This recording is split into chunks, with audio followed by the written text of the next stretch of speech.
Bonjour et bienvenue dans cette nouvelle vidéo de latin. Aujourd'hui, nous allons travailler sur l'indicatif présent. Et tout d'abord, on va se demander comment on forme l'indicatif présent en latin.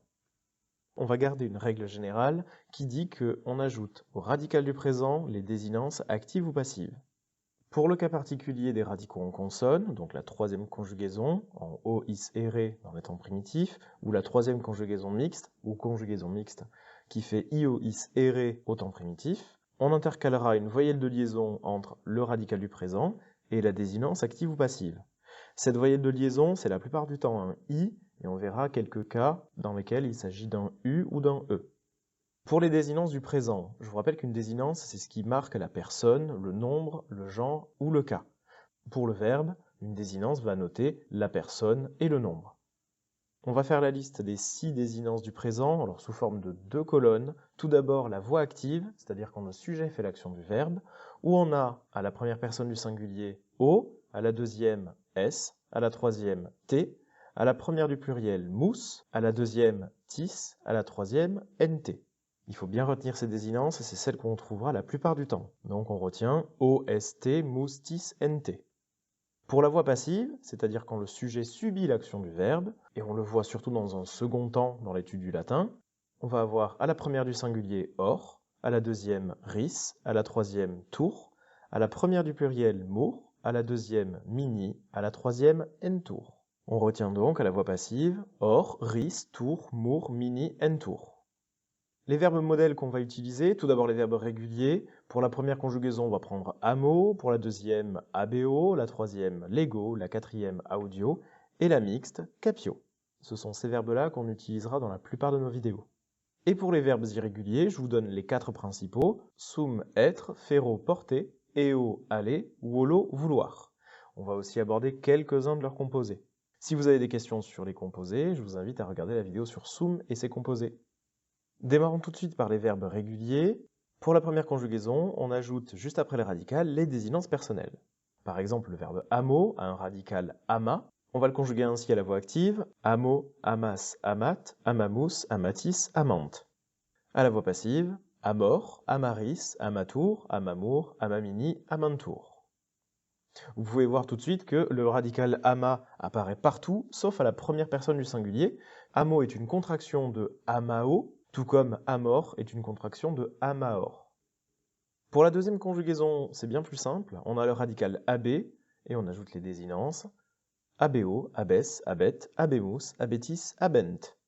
Pour la voix passive, abeor, aberis, abetour, abemur, abemini, abentour.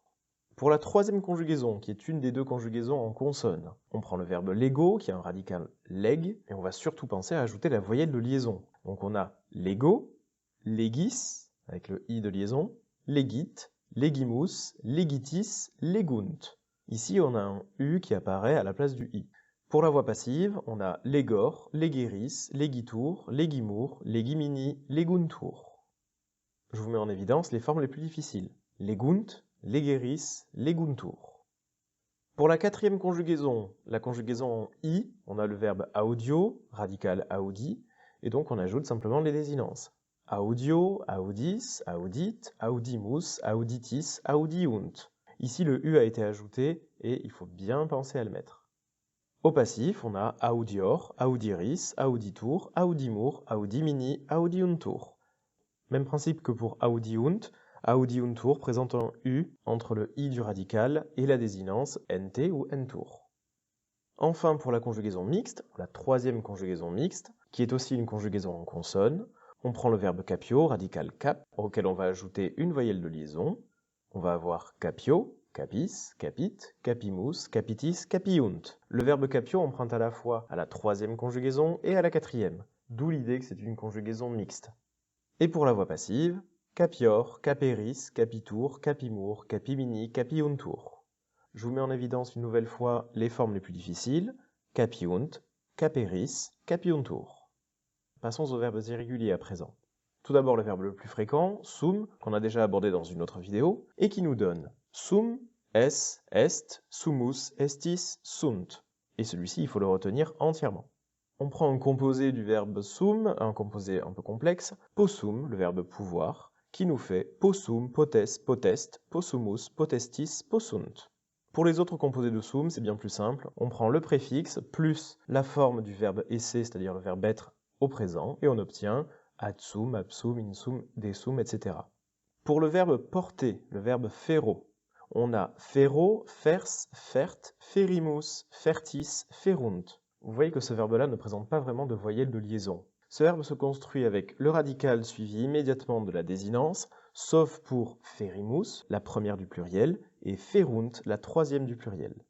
Ensuite, on prend le verbe eo, le verbe aller, qui nous fait eo, is, it, imus, itis, eunt. Alors on pourrait croire que c'est une transformation du radical, mais en fait c'est la même lettre qui a juste évolué différemment. Les verbes irréguliers, il vaut mieux les observer et essayer de les comprendre. Pour le présent des verbes composés sur ferrer et irer, on suit le même principe que les composés de sum.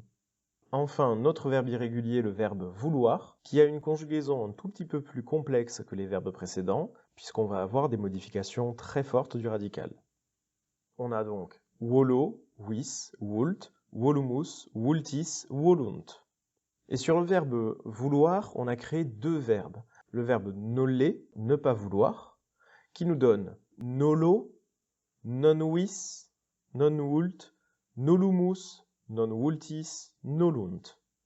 Donc ce verbe-là est composé de non, qui est la négation, et du verbe wolo. Donc parfois on a une fusion en un seul mot, et parfois, comme pour la deuxième, la troisième du singulier et la deuxième du pluriel, on a deux mots séparés. Enfin le verbe préférer, maler, qui nous donne malo, mawis, mawult, malumus, mawultis, malunt.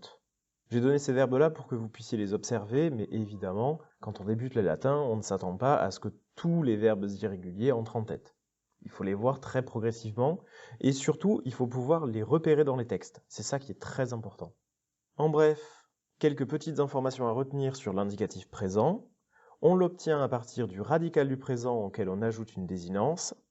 Les désinences en question sont à la voix active o, s, t, mus, tis, nt, à la voix passive or, ris, tour, mour, mini, entour. On ajoute parfois une voyelle de liaison quand on en a besoin, notamment pour la troisième conjugaison et la conjugaison mixte.